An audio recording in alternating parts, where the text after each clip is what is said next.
Ipinasilip sa mga taga-Poland ang pagsibol ng isang pambihirang bulaklak na ang amoy maihahalin tulad daw sa isang nabubulok na bangkay.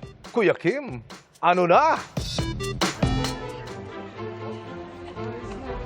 Dito sa University of Warsaw Botanical Garden sa Poland, nabukadkad sa linggong ito ang isang napakapambihira at napakalaking bulaklak. Nasa 122 centimeters ang lapad nito, 180 centimeters naman ang taas. Mas matangkad pa ito kaysa sa akin. Pero maliban sa kulay, itsura at laki, ang kakaiba raw sa naturang bulaklak, ang amoy nitong nakakasulasok. Kaya kilala din ito sa tawag na corpse flower. Ito ang Amorphophallus titanum, ang corpse flower, native sa Sumatra sa Indonesia. Napakadalang daw nitong mabukadkad, minsan inaabot pa ng ilang taon. Ang corpse flower sa University of Warsaw Botanical Garden, 2021 pa raw nang huling mag-bloom. Kaya ang mga bisita hindi na pinalipas na masinayan ito ngayon. It smells like rotten corpse, like something like this, but I haven't really smelled rotten corpses before. Rotting meat or some other rotting food, it would smell like that. Dito naman sa Pilipinas, meron din tayong mga bulaklak na kakaibang amoy. Gaya na lang ng Rafflesia, ang isa sa pinakamalaking bulaklak sa buong mundo. Ang amoy daw nito parang bulok na karne. Dahil ito sa mga kemikal na dimethyl disulfide at dimethyl trisulfide. Pero alam niyo ba ng masangsang nitong amoy? Paraan ng Rafflesia para akitin ang kanilang mga pollinator? Laging tandaan, importante ang mayalang. Ako po si Kuya Kim at sagot ko kayo, 24 oras. Paulit-ulit na problema sa illegal parking ang nais matugunan ng mga barangay official sa isang kalsadang sakop ng Makati at Taguig. Ang nakikita nilang solusyon, pag-deputize ng MMDA sa kanilang mga tanod para makapagpatupad ng batas trapiko. At nakatutok si Oscar Oida. Hanggat maaari, mayat-maya na ang mga tauhan ng Makati Public Safety Department o PSD sa bahagi ng Chino Ross Extension na sakop ng lungsod. Dahil yan sa samot-saring reklamo, kabilang illegal parking sa tapat ng ilang establishmento. At ngayong back to school na, madalas ding pila ang mga sasakyang naghahatid sundo sa mga paaralan sa lugar. Ayon sa barangay na nakakasakop sa area, tinatauhan din naman daw nila ang naturang kalsada. Sinasuggest namin sa mga motorista na naghihintay ng kanilang mga sundo na umikot na lang, umikot for the meantime. Kaysa nag-cause sila ng traffic na ino-occupy nila yung pinaka-side. Pero ayon kay Kap, mas makakaigi kung madedeputize ng MMDA ang kanilang mga tanod para makatulong sa pagsasaayos ng trapiko, lalo na sa panguhuli ng mga pasaway sa lugar. Siyempre, pag napipenalize sila at nabibigyan sila ng ticket, natutulos na sila leksyon. Saka siyempre, merong karampatan na danyos din na sila na kailangan bayaran. Siguro naman, pag natikitan sila, hindi na nila ulitin. Dahil siyempre, nagagastosan din sila. Naabala sila. So, ang Barangay Fort Bonifacio na may sakop sa bahagi naman ng Chino Ross Extension na nasa Taguig na, binanggit sa text na ongoing pa rin ang kanilang request for deputization. Matatandaan sa kanilang area naman may pumaparada sa gilid ng mga negosyo gaya ng mga karinderya, junk shop, talyer, car wash at iba pa. Ayon naman sa hepe ng MMDA Special Operations Task Group Strike Force na si Gabriel Go, uubra naman daw ito pero may prosesong kailangang pagdaanan. And kung tutuusin, ang pagpapatupad po ng illegal parking, obstruction, hindi naman po sa lahat ng oras kinakailangan na meron po tayong panakot na ticket. It's just that we have to have the will. We should have set some precedents para sumunod po ang ating mga kababayan. Kaugnay naman ng mga establishmento sa lugar na karaniwan na umanong nagre-resulta ng illegal parking. Dapat pinag-aaralan na natin or sinusuri po natin if these certain areas, is it beneficial for such kind of business? Is it conducive? Ang mga talyer, marami pong mga consequences when it comes to safety ng ating mga kababayan. Lubricants, langis, engine oil, mga brake oils. So all of this can constitute safety hazard sa ating mga kababayan. Pwede po na may naglalakad, maaaring may madulas because of the grasa or the crudo. So yan po yung pinapakiusap natin. That's why pilit po nating inaayos at binabago po yung mga problema, lalo na po dyan sa kahabaan ng Chino Roses. Para sa GMA Integrated News, Oscar Oida, nakatutok, 24 oras. Mga kapuso, nagpasaklolo ang senior citizen rider sa aming tanggapan matapos siyang ma-hit and run sa Commonwealth Avenue sa Quezon City nitong Hulyo. Sa gitna ng paghahanap sa nakabangga sa kanyang driver, may lumutang na isa pang posibleng krimen. Inalam yan ng inyong Kapuso Action Man. Nagpalipat-lipat ng lane ang itim na sasakyang ito bago matumbok ang motorsiklong sinasakyan ng 63 anyos na si Mang Nando. Buhayan ng CCTV sa Commonwealth Avenue, Quezon City noong July 11 bago mag-alas 6 ng umaga. Pagtingin ko kaya, bigla na lang sumalpak ako, nawala na ako, bigla babaliktad na ako. Pagbagtan ko yun, tumama nga yung ganito ko rito. Sa halip na huminto ay humarurot palayo ang itim na sasakyan. Ayun, napamura na lang nga ako eh. Sabi ko sa isip ko, kung traffic nga ako yun, talagang hahabulin ko eh. Kaso, ang takbuhan dito sa kanan, mabilisan. Sama ng loob ko kasi tinakbuhan ako eh. Nagtamo ng pasa sa dibdib at kanang tuhod si Mang Nando base sa nakasaad sa kanyang medico legal. At ang panghanap buhay niyang motorsiklo napuruhan. Linggo ko na naramdaman yung yung parang maganing ganito ko. Pagtingin ko, may pasana ako rito. Ba't ako ginanon, iniwanan ako eh. Inilapit ng inyong Kapuso Action Man sa Department of Transportation ang nangyaring insidente at agad nila itong pinaimbestigahan sa Land Transportation Office o LTO. Nitong August 4 ay naglabas ang ahensya ng show cause order. Pinagpapaliwanag nito ang may-ari ng sasakyan batay sa kanyang plate number hinggil sa nangyari noong July 11. Ayon sa LTO, maaaring maharap sa kasong reckless driving ang driver at maaaring masuspindi o ma-revoke ang kanyang lisensya. Itinaas din ito ang alarma para sa naturang sasakyan habang nagpapatuloy ang investigasyon. Humarap sa hearing ng Intelligence and Investigation Division ng LTO ang natukoy na may-ari at driver ng sasakyan. Pero ang sasakyang makikita sa CCTV, magkaiba sa nakarehistrong sasakyan sa ilalim ng plaka. Nagpaulak ng panayam sa inyong Kapuso Action Man ang kasalukuyang may-ari ng sasakyan na humiling na itago ang kanyang pagkakakilanlan. Hindi ako lumabas nun po. Sa bahay lang po ako. Ang problema sa sasakyan ko puti. Talaga. Ang problema, plate number parang kambal yata. Ang plate, kambal lang. Kambal po. Posible ba na inilipat mo yung plaka? Ay, hindi po tayong ganun po. Wala po akong ganun sasakyan. Naibenta raw kay Jose ang sasakyan pero ang rehistro nasa ilalim pa ng pangalan ng dating may-ari. Dumalo rin sa hearing ang dating may-ari ng sasakyan at handa silang makipagtulungan sa investigasyon.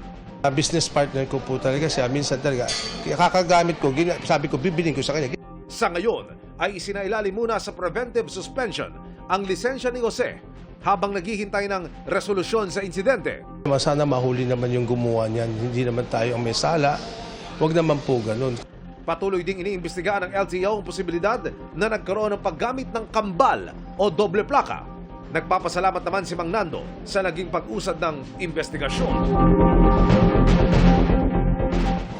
Tututukan namin ang sumbong na ito. Para po sa inyong mga sumbong, pwedeng mag-message sa Kapuso Action Man Facebook page o magtungo sa GMA Action Center sa GMA Network Drive, Corner Samar Avenue, Diliman, Quezon City.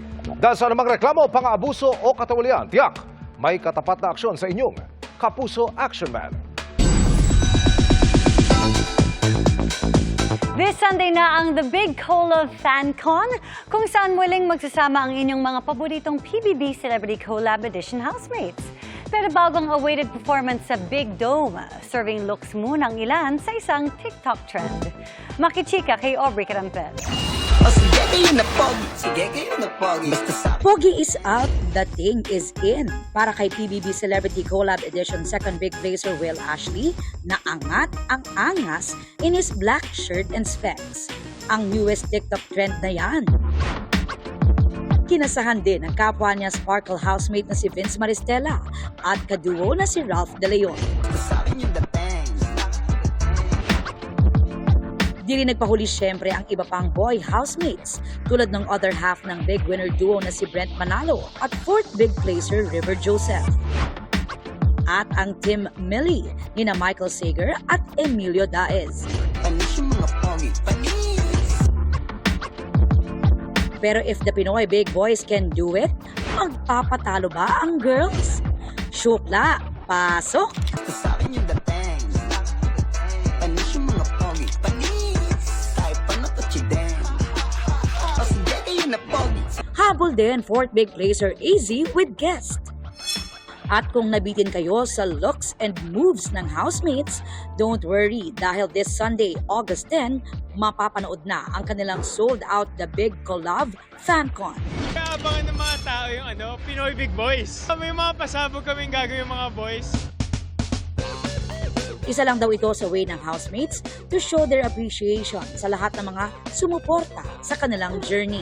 Pasasalamat namin sa inyo para maibalik naman po namin yung favor na ginawa po ninyo para sa amin nung kami ay nasa loob pa ng mga bahay. Pasabog na po talaga to. Sobrang bongga na po talaga to. So excited to see everyone. Aubrey Carampel, updated to showbiz happenings. Bilang pagdiriwang sa aking nalalapit na kaarawan, isinagawa ngayong araw ang Sagip Dugtong Buhay Project ng GMA Kapuso Foundation. Masaya kong binabalita na as of 6:50 ngayong gabi, umabot po sa 1,278 blood bags ang ating nakolekta. Kaya lubos akong nagpapasalamat sa lahat ng nakiisa, pati na rin sa aming sponsors, donors, partners, volunteers at performers. Dahil sa inyong kabutihang loob, marami pa tayong buhay na maililigtas.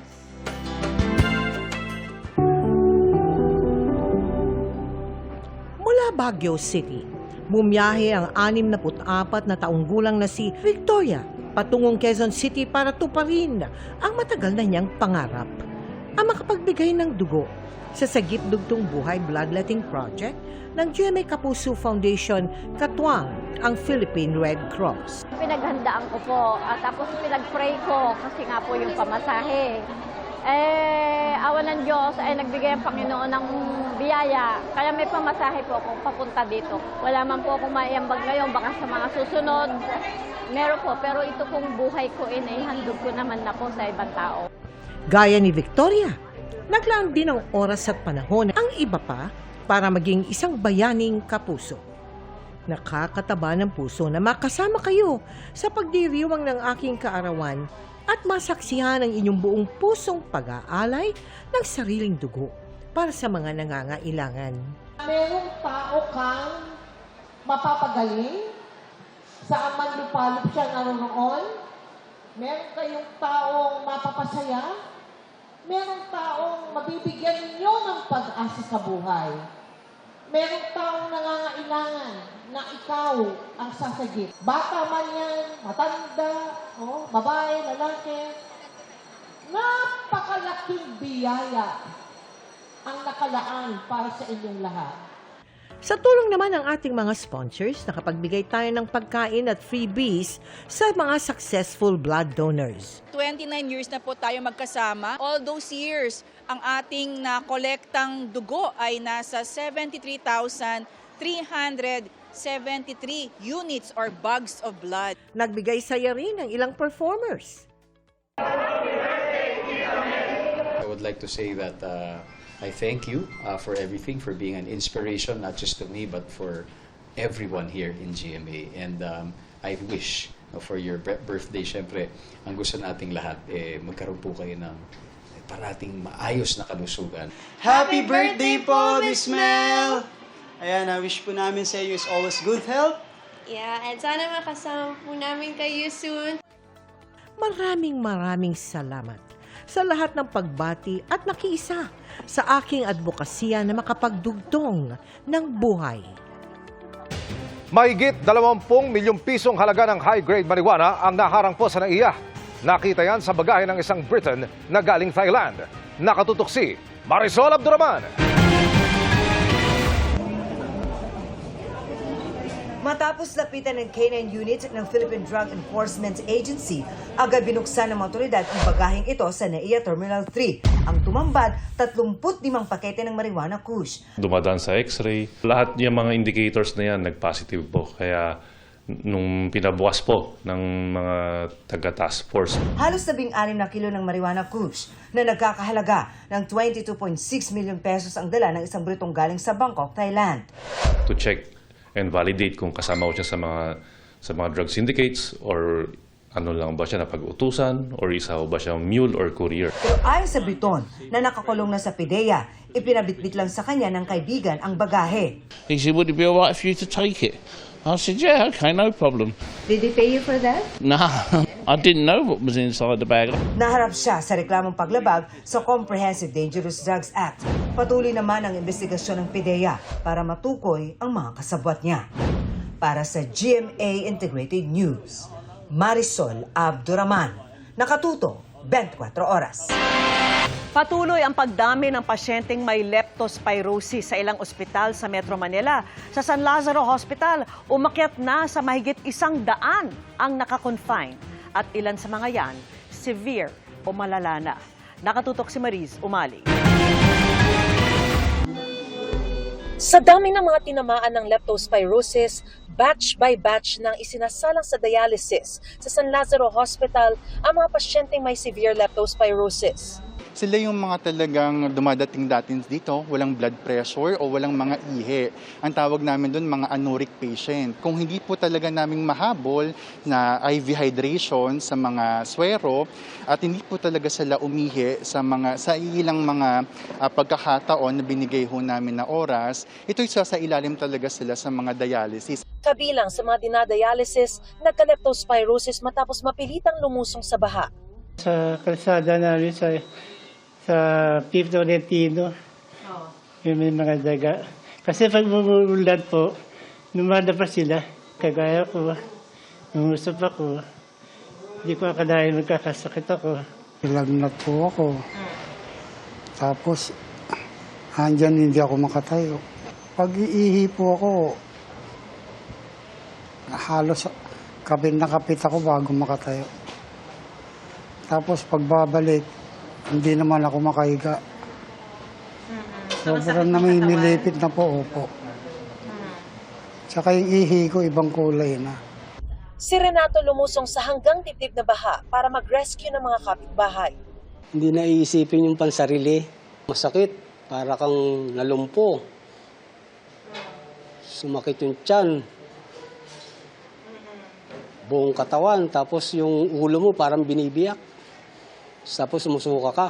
Paalala ng mga espesyalista, huwag ipagsawalang bahala at magpatingin na agad sa doktor sa loob ng 1 hanggang 2 araw kapag nakaranas na ng mga sintomas gaya ng lagnat, pananakit ng tiyan o kalamnan o pagsusuka, lalo na kung may exposure sa baha o kontaminadong tubig.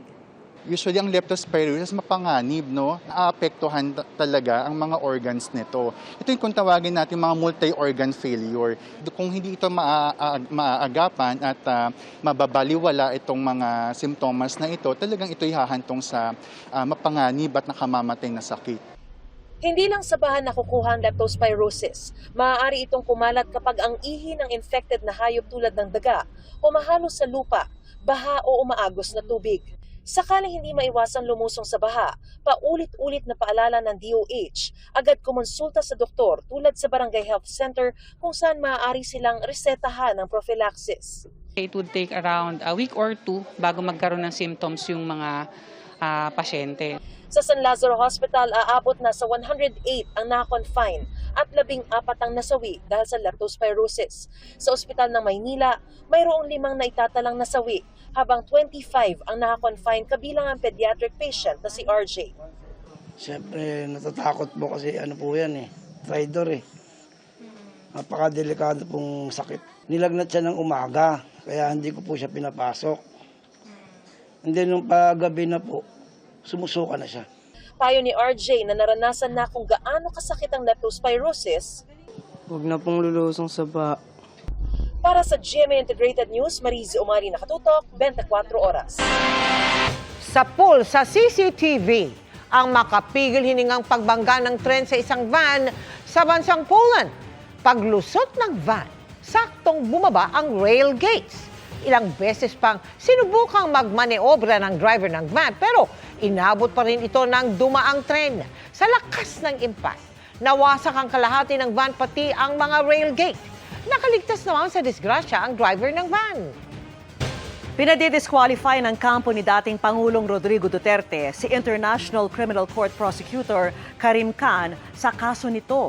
Sa public redacted version ng isinumiting apela ng abogado ni Duterte na si Nicholas Kaufman, sinabi nitong mayroong conflict of interest dahil dati itong tumayong abogado ng mga umunoy biktima ng war on drugs. Nang maging Chief ICC Prosecutor, tila ginamit daw ni Khan ang mga impormasyong nakuha niya mula sa mga biktima. Dagdag pa ni Kaufman, ang pagliban ni Khan para asikasuhin ang mga alegasyong sexual misconduct laban sa kanya, pinasisinungalingan daw ang presumption na meron siyang high moral character. Dinagsa ng mga rider ang unang pamamahagi ng mga plaka ng LTO sa isang mall. Ang kwento ng ilang motorista, inabot na ng ilang taon bago nila ito makuha. Nakatutok si Rafi Tima.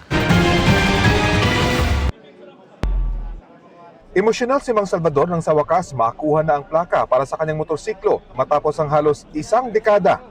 Sa tagalang panahon, 2016 hanggang 2025, ngayon ko lang nakakuha yung kinakamit ng plaka ng katagalang panahon.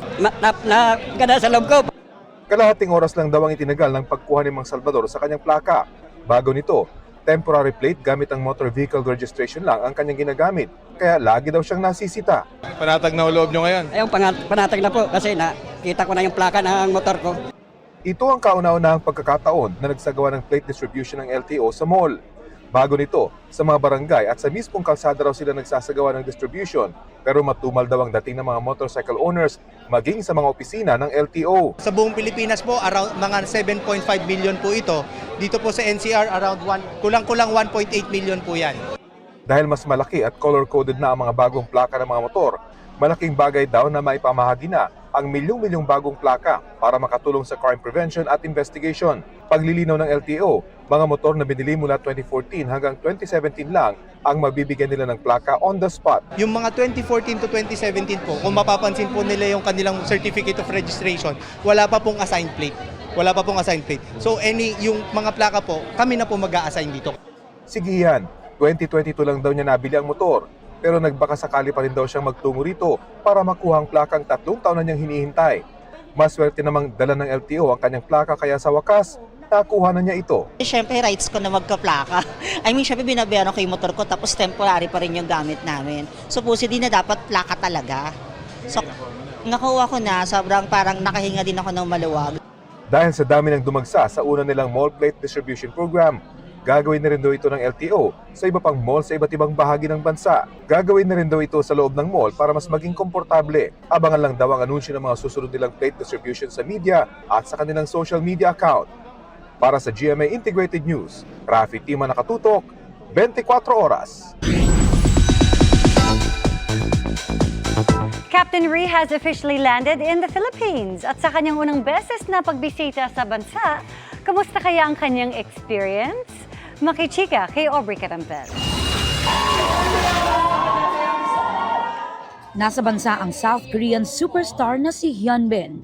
Bumida siya sa mga K-drama na Secret Garden at My Lovely Samsung na parehong ipinalabas sa Kapuso Network at sa hit series na Crash Landing on You kung saan gumanap siya bilang North Korean soldier na si Captain Rhee.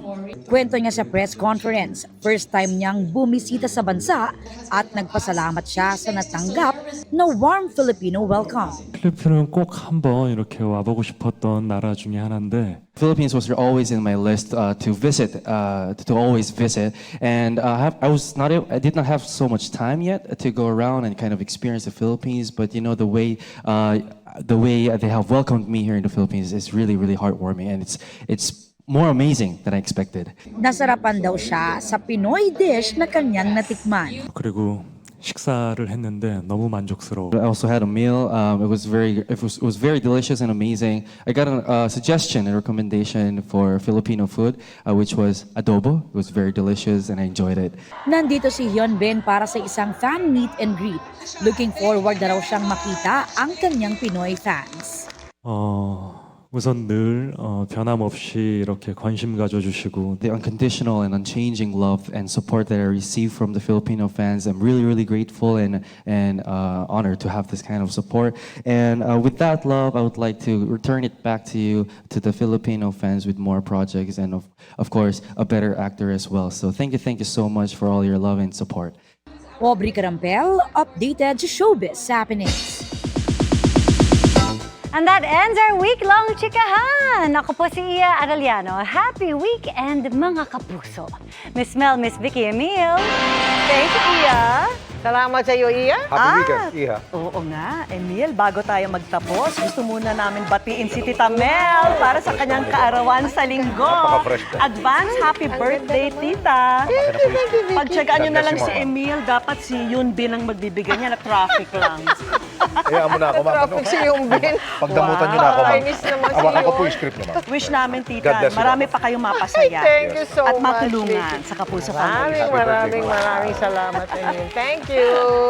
At yan ang mga balita ngayong Biyernes. Ako po si Mel Tiangco. Ako naman po si Vicky Morales para sa mas malaking misyon. Para sa mas malawak na paglilingkod sa bayan, ako po si Emil Sumangil. Mula sa GMA Integrated News, ang News Authority ng Pilipino. Nakatuto kami 24 oras